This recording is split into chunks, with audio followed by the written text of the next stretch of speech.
Bismillahirrahmanirrahim. Muqaddimah surah Ali Imran. Surah ini diturunkan di Madinah, mengandungi 200 ayat. Dinamakan surah Ali Imran, perihal keluarga Imran, kerana kisah mereka ada disebutkan mulai dari ayat yang ke-33. Kisah keluarga Imran ini menerangkan perihal Nabi Isa AS yang sebenarnya dan kesesatan kaum Kristian yang mensifatkan Nabi Isa sebagai Tuhan atau anak Tuhan. Pada umumnya surah ini menggambarkan keadaan umat Islam di Madinah setelah mereka mencapai kemenangan yang besar di medan perang Badar dan berjaya menghancurkan kaum kafir musyrik yang menceroboh. Kemenangan umat Islam ini menyebabkan kaum Yahudi dan kaum munafik di Madinah marah kerana hasad dengkinya, lalu merancangkan pelbagai pakatan jahat terhadap umat Islam.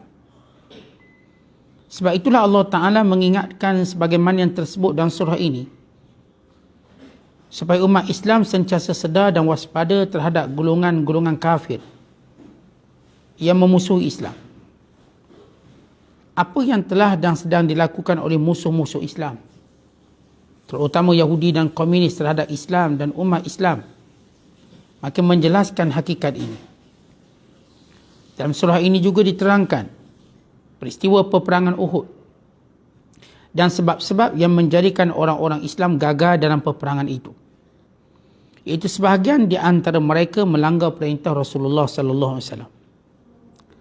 Untuk menanamkan semangat perjuangan jihad, ditegaskan dalam surah ini bahawa orang-orang Islam yang telah gugur syahid dalam perjuangan membela Islam bukanlah orang yang mati dan lenyap dengan tidak disebut-sebut dan dikenang. Bahkan mereka hidup secara istimewa dan meningkat ke tempat yang mulia di sisi Allah dengan dilimpahi nur dan pelbagai nikmat yang disediakan oleh Allah Ta'ala dalam syurga. Bismillahirrahmanirrahim. Alif Lam Mim. Allahu la ilaha illa huwal hayyul qayyum. Nazzala 'alaikal kitaba bil haqqi musaddiqan lima bayna yadayhi wa anzala at-taurata wal injil min qablu hudan lin-nasi wa anzala al-furqan. Innal ladhina kafaru bi ayati Allahi lahum 'adzabun shadid. Wallahu 'azizun dzu intiqam. Inna Allaha la yakhfa 'alayhi shay'un fil ardi wa la fis sama'. Walladhi yusawwirukum fil arhami kayfa yasha'. La ilaha illa huwal azizul hakim. Sadaqallahul azim. Maksudnya, dengan nama Allah yang maha pemurah lagi maha mengasihani.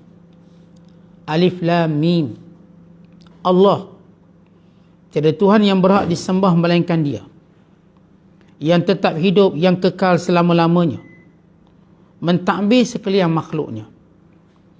Ia menurunkan kepadamu, wahai Muhammad, kitab suci Al-Quran dengan mengandungi kebenaran, yang mengesahkan isi kitab-kitab suci yang telah diturunkan dahulu daripadanya.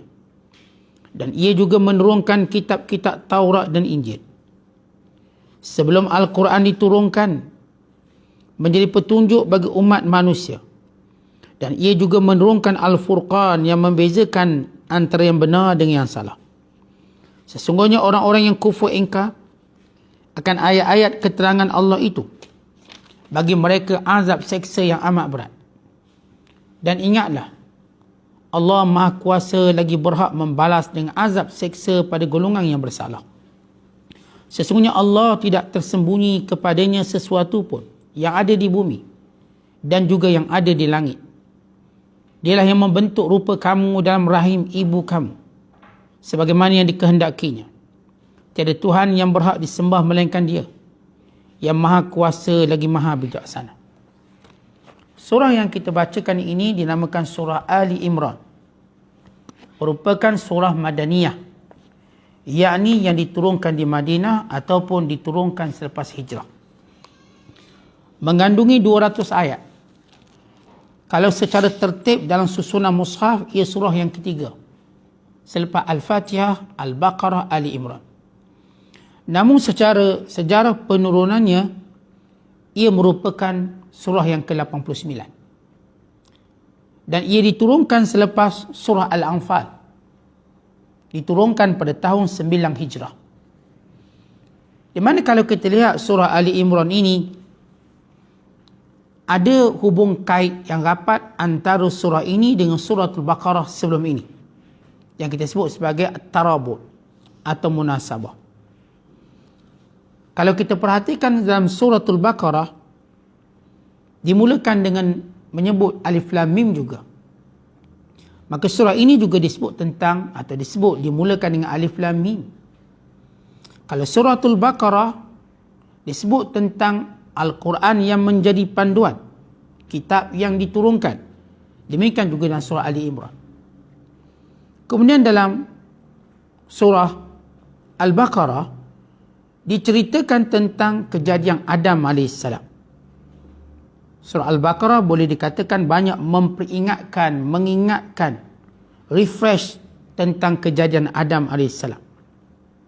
Tetapi pada surah Ali Imran ditekankan tentang kejadian Nabi Isa AS. Kedua-dua kejadian ini ialah kejadian luar biasa. Adam diciptakan tanpa ibu dan bapa. Isa diciptakan tanpa bapa.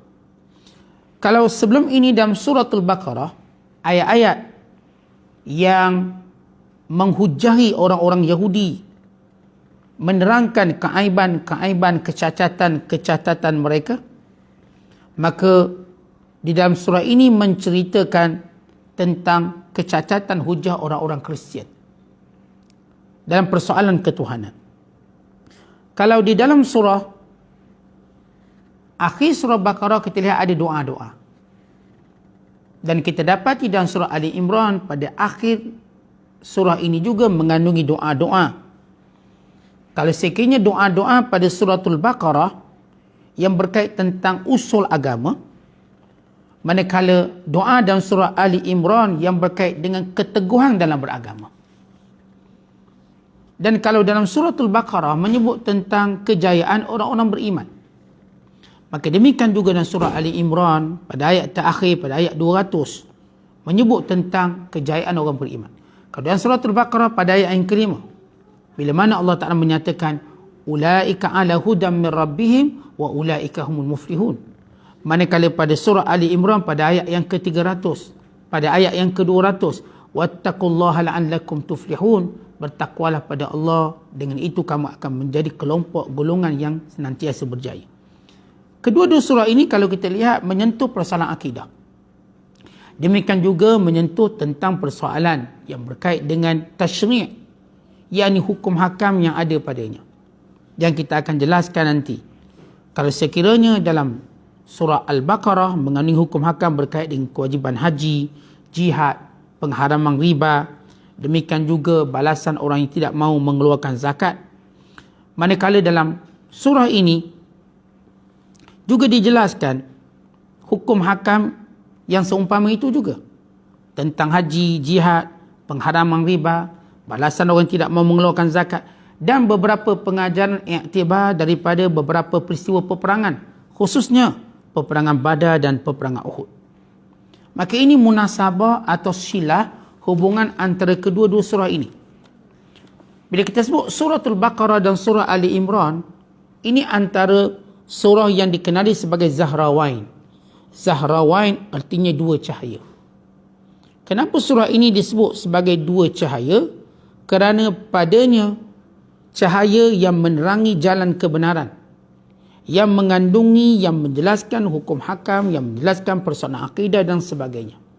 Sebab itu disebut dalam hadis, Nabi SAW menyatakan, yu'ta yawmal qiyamah bil Qur'an wa ahlihi alladhina kanu ya'maluna bihi taqdamuhu suratul Baqarah wa Ali Imran.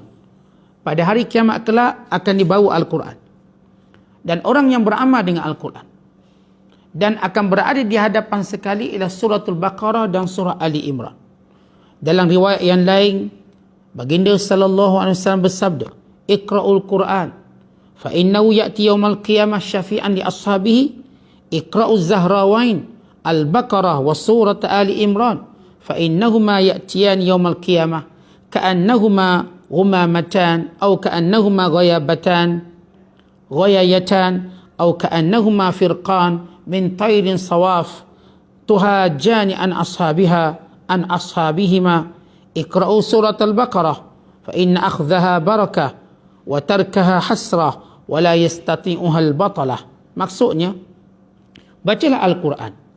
Sesungguhnya nanti Al-Quran akan datang pada hari kiamat kelak memberi syafaat kepada orang yang membacanya. Bacalah suratul Baqarah dan surah Ali Imran, kerana kedua-duanya akan datang pada hari kiamat seumpama dua gumpalan awan atau seumpama burung yang berbaris yang akan memelihara orang-orang yang membacanya. Bacalah suratul Baqarah kerana membacanya menambahkan keberkatan, meninggalkan satu penyesalan dan tidak mampu mengatasinya setiap ahli sihir. Jadi secara umumnya hubungan suratul Ali Imran dengan Al-Baqarah cukup rapat, sehingga dinamakan kedua-dua surah ini sebagai Zahrawain, dua cahaya, kerana mengandungi hukum hakam yang jelas, hujah ketuhanan yang berkait dengan akidah yang jelas. Allah mulakan dengan firman-Nya, ba'da a'udzubillahi minasyaitonir rajim, bismillahirrahmanirrahim, alif lam mim. Sebagaimana suratul Baqarah dimulakan dengan alif lam mim, maka alif lam mim hanya Allah Ta'ala yang mengetahui makna, yang mengetahui hakikat yang sebenarnya. Bahkan perkataan alif lam mim ini sebagai satu cabaran kepada pujangga Arab, kepada pakar kesusastraan Arab, fatahil, sarjana bahasa mereka, penyair mereka, untuk mendatangkan seumpama ini.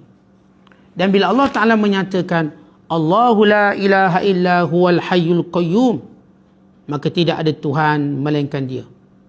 Allah hidup, kekal, berdiri dengan sendirinya. Berhubung dengan ayat yang kita bacakan pada malam ini, di mana surah Ali Imran termasuk dalam surah yang mengandungi nama Allah yang agung, Ismullahil A'zam. Yang dimaksudkan nama Allah yang agung yang ada dalam 3 surah. Yang pertama dalam surah Al-Baqarah, yang kedua dalam surah Ali Imran, yang ketiga dalam surah Taha. Di mana nama Allah Al-A'zam, Ismullahil A'zam, bila dibaca dan didoakan selepas itu, doa mustajab. Ini yang disebut dalam hadis-hadis Nabi sallallahu alaihi wasallam. Maka Allahu la ilaha illahu Al-Hayyul Qayyum, ia adalah nama Allah yang agung. Bahawa Allah tiada Tuhan melainkan Dia yang hidup, yang kekal, yang berdiri dengan sendirinya. Berhubung dengan ayat yang kita bacakan ini sebab turunnya, di mana diceritakan ayat ini diturunkan kepada sekumpulan pendeta-pendeta Najran. Mereka datang menemui Nabi SAW dan jumlah mereka 60 orang. Dan di kalangan 60 orang tadi 14 pemimpin-pemimpin mereka yang diketuai oleh menteri-menteri mereka, pemimpin-pemimpin mereka, padri-padri mereka. Lalu mereka berdebat dengan Nabi SAW tentang Isa bin Maryam. Mereka berkata, siapakah ayah kepada Isa? Dan 3 orang pemimpin yang utama terus bercakap, bertanya, bertubi-tubi kepada Nabi SAW. Dan sebahagian mereka tak sepakat tentang Isa. Setengah berkata Isa itu anak Tuhan kerana dia menghidupkan yang mati. Setengah berkata Isa itu Tuhan kerana dia telah berjaya menghidupkan yang mati. Setengah berkata dia anak Tuhan sebab dia tak ada bapa. Dan setengah mereka berkata ia salah satu daripada Tuhan. Kerana mereka kata dalam Quran, dalam wahyu disebut kunna fa'alna walau kana wahidan laqala qultu wa fa'altu. Sebab bukankah dalam Quran sebut kami. Jadi kami ni maknanya banyak. Begitu beberapa persoalan yang mereka arguing kepada Nabi sallallahu alaihi wasallam. Dan mereka berkata macam-macam perkara tentang ketuhanan. Lalu Nabi sallallahu alaihi wasallam berkata kepada mereka, Alastum ta'lamuna annahu la yakunu waladun illa wa huwa yushbihu abah? Dan tidakkah kamu mengetahui tidak ada anak melainkan anak itu menyerupai ayah dia? Mana-mana anak lahir, dia akan menyerupai ayahnya, iras atau sebagainya. Qalu bala. Lalu mereka berkata, ya. Qala alastum ta'lamun anna rabbana hayyun la yamut? Tidakkah kamu mengetahui bahawa Tuhan kita itu hidup dan tidak mati?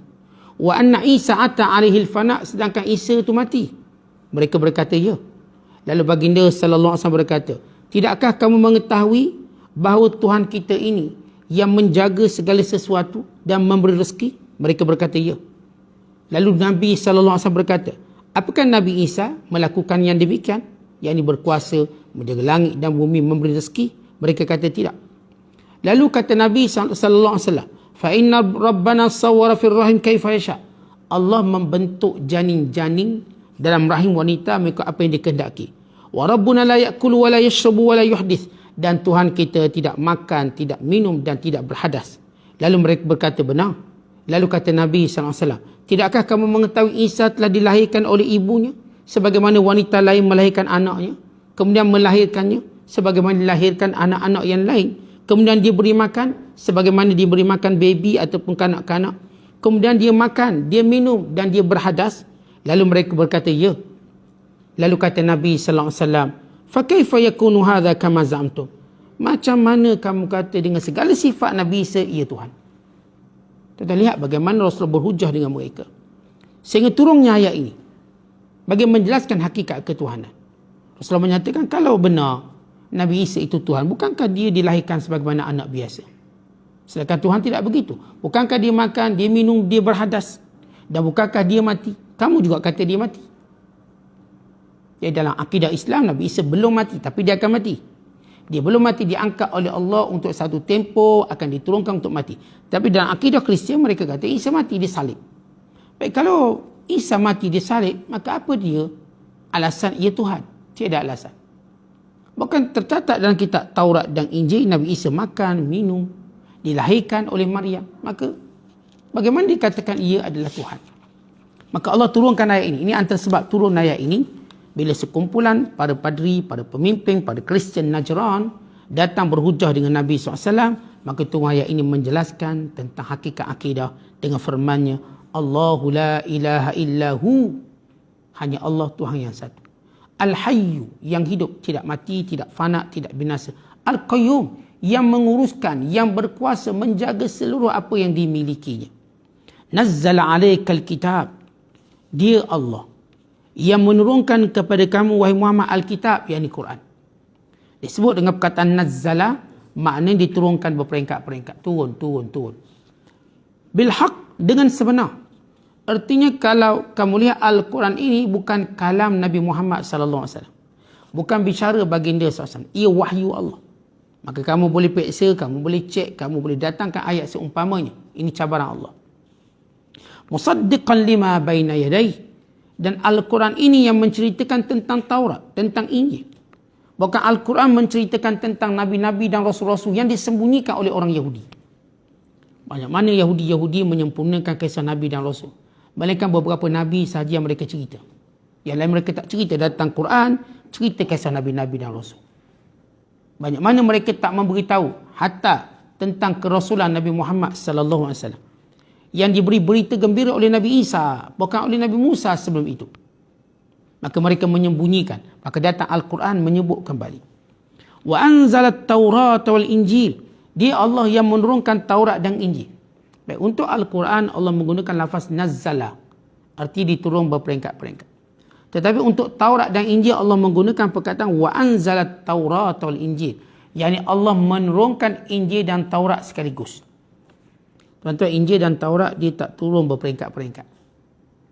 Yang turun peringkat-peringkat cuma Al-Quran Karim dalam tempoh 23 tahun. Semenjak Nabi sallallahu alaihi wasallam mendapat wahyu pada 10 Ogos tahun 610 Masihi, pada usia baginda 40 tahun di Gua Hira, sehingga baginda sallallahu alaihi wasallam wafat di Madinah Al-Munawwarah, berlangsung selama 23 tahun. Adapun Taurat turun sekaligus. Injil turun sekaligus. Min qablu hudan linnas, Yang sebelum ini, kitab-kitab itu ialah petunjuk pada manusia. Tapi diselewengnya, ditokok tambahnya, maka tidak lagi menjadi petunjuk. Ya, kalau dahulu Taurat dan Injil itu petunjuk. Bahkan Allah memerintahkan supaya ditegakkan Taurat, ditegakkan Injil. Namun bila berlaku penyelewengan, penambahan, berlaku kekurangan, berlaku cetakan demi mencari keduniaan dan sebagainya, Allah berfirman, wa anzalal furqan, dan dia menurunkan al-furqan, yakni yang membezakan yang mana benar, yang mana salah. Datang Quran menceritakan mana noktah yang dalam Taurat itu betul, mana salah. Kerana sifat Taurat dan Injil sesudah itu, sebagaimana Allah Ta'ala sebut dalam Al-Quran, yuharrifuna al-kalima an mawadhi'i wa nasu hazzam mimma dhukiru bih. Mereka mengubah, meminda, mengikut apa yang mereka inginkan. Dan mereka lupa banyak bahagian-bahagian yang merupakan perintah Allah kepada mereka. Innal ladzina kafaru bi ayatillah, sesungguhnya orang-orang yang kafir dengan ayat-ayat Allah, lahum azabun syadid, bagi mereka azab yang pedih.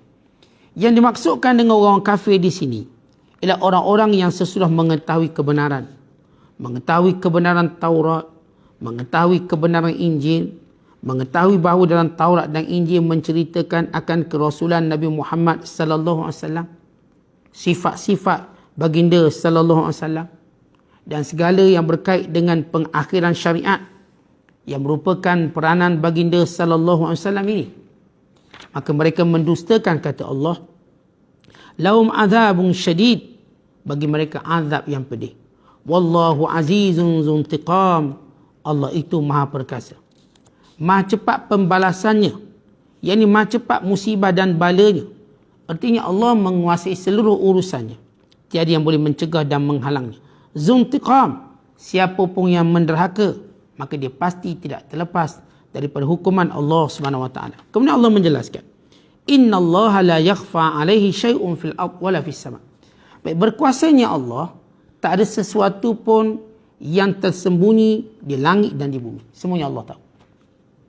Baik, ini ayat kita baca yang pertama ke-6 nak tunjuk dasar tauhid, bahawa tauhid itu hanya khusus untuk Allah Ta'ala, bukannya pada Nabi Isa, bukannya pada apa yang kamu syirikkan Allah. Kerana sifat-sifat makhluk yang kamu syirikkan dengan Allah, berhala yang kamu sembah, atau nabi-nabi yang kamu pertuhankan, ataupun apa sahaja makhluk yang kamu pertuhankan, tidak punya sifat sebagaimana sebenar yang ada pada Allah Subhanahu Wa Taala. Iaitu Allah yang hidup, yang tidak mati, yang menguasai semuanya, yang menurunkan kitab suci, yang menjadikannya sebagai panduan, yang yang perkasa, yang maha cepat azabnya, yang tidak sembunyi apapun pada ilmu Allah Subhanahu Wa Taala. Apakah sifat ini ada pada Tuhan-Tuhan yang kamu sembah, yang kamu syirikkan, yang kamu ada-adakan, yang kamu duakan, yang kamu tigakan? Maka tak ada. Tuan-tuan, persoalan ketuhanan ini simple je. Kerana Allah tak jadikan persoalan ketuhanan ini complicated. Asasnya kalau patung tu kamu dah buat, bukan Tuhan. Nabi Isa itu lahir dalam perut wanita, maka bukan Tuhan. Nabi-nabi yang makan dan minum, maka itu bukan Tuhan. Bukan kecenderungan orang-orang yang menyembah berhala letak makanan untuk menunjukkan ia bukan Tuhan. Kalau Tuhan tidak perlukan makanan, Allah yang memberi makanan, Allah yang memberi rezeki.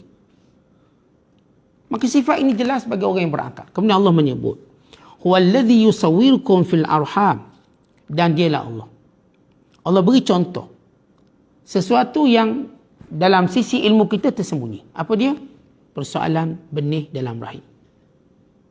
Tuan-tuan, jangan cerita yang kat langit ni bila benih berada dalam perut seorang perempuan, kita pun tak tahu jadi ke tak jadi. Kita pun tak tahu bentuk dia macam mana. Kita pun tak tahu lepas tu dia lelaki ke, dia perempuan, dia tinggi ke, dia rendah. Kita pun tak tahu. Maka Allah membentuk janin dalam rahim. Kaifa yasha, mengikut apa yang dikehendaki oleh Allah. La ilaha illahu, maka kerana itu tidak ada Tuhan melainkan dia. Al-Aziz, yang maha perkasa. Al-Hakim, yang maha bijaksana, yang mencipta makhluknya. Maka dasar-dasar ketuhanan ini, tuan-tuan sekalian, cukup jelas untuk menolak mana-mana orang-orang yang cuba mengadakan sekutu bagi Allah. Artinya kalau kita bercakap dengan kelompok yang mensyirikkan Allah, kelompok yang menduakan Allah, kelompok yang melantik, mengangkat Nabi-Nabi sebagai Tuhan, anak Tuhan atau sebagainya, maka bacakan ayat pertama dan ayat ke-6. Maka jelas sifat Tuhan, jelas. Tuhan tu esa, Tuhan yang menurunkan kitab suci, Tuhan yang mentadbir akan segala, Tuhan yang tidak tersembunyi padanya segala perkara di langit dan juga di bumi, Tuhan yang memiliki azab yang pedih, Tuhan yang kuat, lagi cepat pembalasannya, Tuhan yang membentuk benih dalam rahim mengikut apa yang dikehendaki. Tidak ada Tuhan melainkan Dia yang perkasa lagi maha bijaksana. Jadi tuan-tuan sekalian, siapa pun yang bercakap, berbicara tentang isu ketuhanan, lihat dalam Al-Quran begitu jelas Allah menyebut sifat Tuhan. Bagi mereka yang mengatakan selain Tuhan itu Tuhan, apakah hujahnya? Apakah hujah yang mengatakan ia Tuhan? Yang mengatakan Isa Tuhan, apa hujah? Hanya sekadar tidak ada bapa, maka Allah akan jawab nanti. Adam lagi hebat, tidak ada bapa, tidak ada ibu. Maka tidak ada yang mempertuhankan Adam AS. Disebut tentang Tuhan kerana dia seorang yang baik, orang soleh, dinamakan, diletak, diangkat Tuhan. Maka Allah itu lagi kita katakan penyayang daripada mana-mana, hamba yang penyayang pada hambanya. Bahkan kata Nabi SAW, Allah lebih penyayang daripada seorang ibu kepada anaknya. Jadi, tuan-tuan, tumpas segala orang yang cuba mensyirikkan Allah. Kerana itu bila kita renung ayat ini, ayat 1 ke 6, maka jelas kepada kita tasawur, gambaran, asas ketuhanan yang jelas yang tidak boleh dicabar. Yang tidak ada satu pun makhluk Allah punya sifat ini. Tak ada satu pun makhluk Allah. Maka bagaimana makhluk ini boleh diangkat menjadi Tuhan? Bagaimana makhluk ini diangkat berkuasa? Maka kerana itu, mukadimah ini cukup untuk menjelaskan kepada kita jelasnya tauhid. Jelasnya ketuhanan, jelasnya kekuasaan Allah SWT dan terbatalnya segala sekutu dan syirik Allah Ta'ala. Wallahu a'lam bishawab. Assalamualaikum warahmatullahi wabarakatuh.